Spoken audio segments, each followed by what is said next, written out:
Hey guys, so we're doing math this week. We are on week 4. Remember to be on week 4. Get on your class pages. And today we're learning about time. Well, this week we're learning about time and polygons. You can see here, these are our objectives. And then down here, we only have one assignment for day 1, and it's on SchoolNet.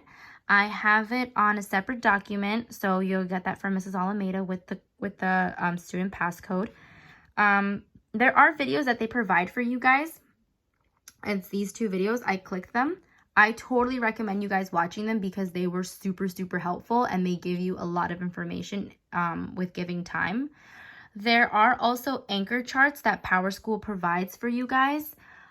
This is a very super helpful anchor chart that I think that you guys should definitely use. It gives you the keys of what you guys should know about time. So the shorthand is the hour. It tells you what time. It's the 3. So the shorthand is always telling us what time it is. So right now, it's telling us that it's 3 o'clock. Right now, it's telling us that it's 4 o'clock. And the longer hand is the minutes. So the longer hand is at 12. So this might be a little confusing, but when you start at 12, guys, it's minute 0, okay?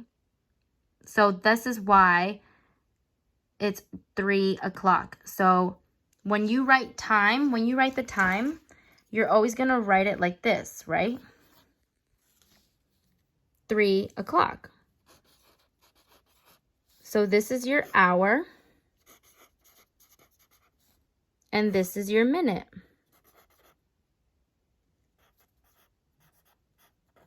That's why it's 0. Because the clock, the longer hand is on 12. So if my shorthand was still on 3 and it was on the 1, it doesn't mean it's 3:01, guys. The 1 represents 5 minutes. The 2 represents 10 minutes. The 3 represents 15 minutes. It counts by 5s. So it's 5, 10, 15, 20, 25, 30, 35, 40, 45, 50, 55, 60. But this is like a 0 point. But it's telling us all around is 1 hour. If this were to all go around 1 hour, then the shorthand wouldn't be at 3 anymore. It'll be at 4 o'clock, right? So here it tells you 60 seconds equals a minute. 60 minutes equals an hour. So remember, I just counted it all and it ended up at 60. So that's an hour. 30 minutes is half an hour. So if I start here and I go 5, 10, 15, 20, 25, 30, it's half of the clock. Literally half of the clock. So that means half an hour. And then a half hour later is an hour. 15 minutes is always going to be at the 3. That's 15. If you want to add another 15 minutes, you're just going to go 5, 10, 15. Here you go. Another 15, 5, 10, 15.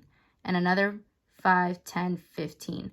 What do you guys notice about every time that it goes 15? What numbers? What are the multiples? If you guys can tell me, please comment below. I would appreciate it. So that's pretty much it, what you're going to do with time. If you guys want to use more resources with time, I would definitely recommend using these anchor charts. They're really out here to help you guys, and this one as well. So you guys are going to notice that it's going to teach you guys how to add time with your minutes. I would recommend looking at this. So here they're showing you how they got from 5:30 to 5:49. So here they're showing you that they added 10 minutes. They added a 5 minutes, so it's 45.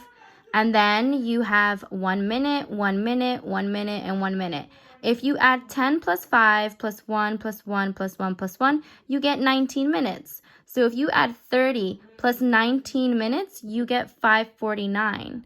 So that's your answer for this. There are going to be some times where you can't add it normally like that, 5 and to 49. So what I recommend you guys doing is doing your elapsed time. So your elapsed time is the amount of time that passes 2 events. So here it's 1:32 and it says here 2:07.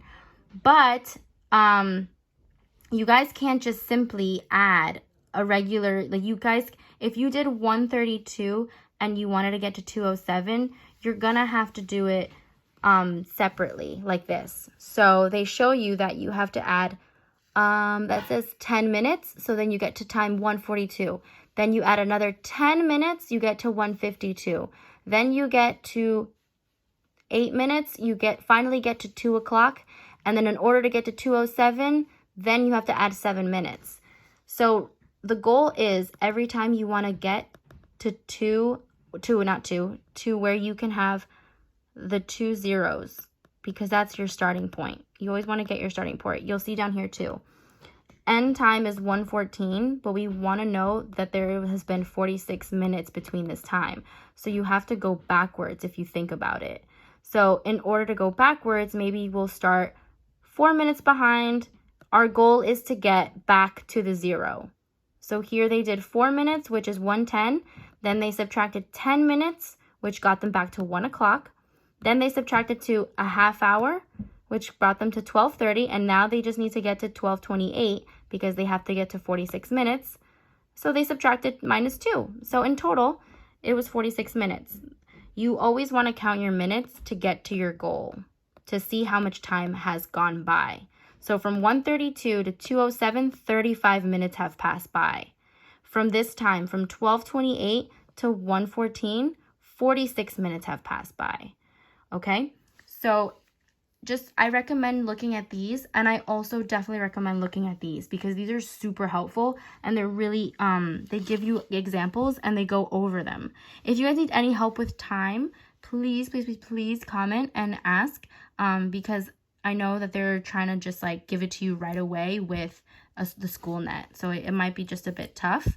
Again, use your resources. I definitely recommend you guys using your digital tools. I also looked at this this PowerPoint. If you guys look from slides 1 through 5, it'll give you definitions that talks about polygons. So don't worry about that one, 1 through 5. And then, of course, use your anchor charts because those are super helpful. Again, that's only day 1. You'll see the passcode on the document Mrs. Almeida will send you. Again, if you need any help, please ask. Stay safe and have a good day, guys.